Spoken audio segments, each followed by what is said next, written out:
some data came out showing that 8th grade test scores in U.S. history reached their lowest levels on record. What can the administration do to help kids catch up who've lost so much during the pandemic? Look, as you just said, kids have lost so much in the pandemic. This is why when the president walked in, he made a priority to open schools.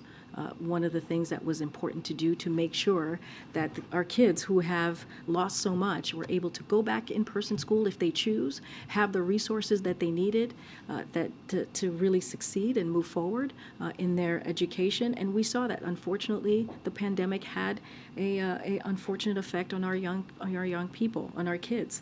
And so this is, again, something that the president was committed to. That's why he fought so hard to get the American Rescue Plan done. That's why, which allowed him to open up schools, open up small businesses, to get shots in arms so that we can deal with this pandemic. Now we're in a different place with COVID, and that's because of what this president has done. Is there more work to do? Absolutely. But even before the pandemic, there was always more work to do as it relates to education.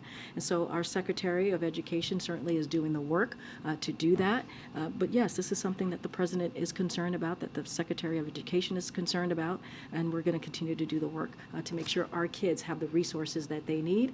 And it goes back to what House Republicans put forward with 22% cut on veterans, 22% cut on education. That's not how we move forward. That only hurts our kids. Go ahead, April, and I'll come back. Karine, 2 questions on deadlines. May 11th, the deadline to release or let go of the emergency declaration for COVID.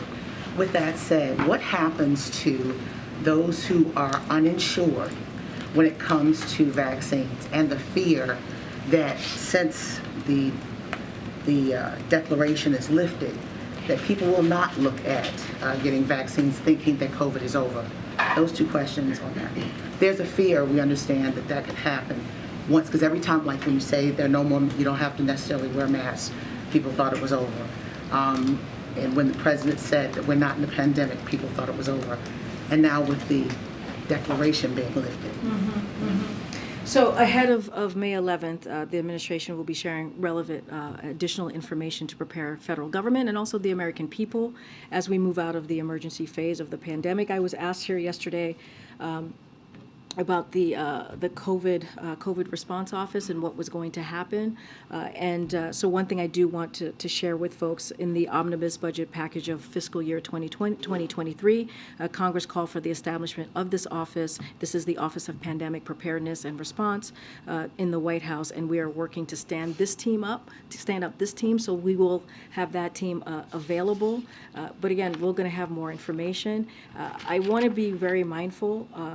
I hear your questions about vaccines. I want the American people to know that the COVID vaccines remain highly effective to reduce the risk of serious illness, hospitalizations, and death. This announcement that we're making is possible because of the historic progress that we have made over the last 2 years to fight COVID and ensure that people have the information and tools they need to keep themselves and their communities safe. And so it remains highly effective. It is important for the American people to know that we are in a different phase of COVID, as I just mentioned, and that's why we're able to do the announcements that we're going to see once May 11th. They're going to lift essentially once May 11th arrive. Sure. And that was part of my first answer. We'll have more information to share. You guys We will have more information to share as we get closer to May 11th.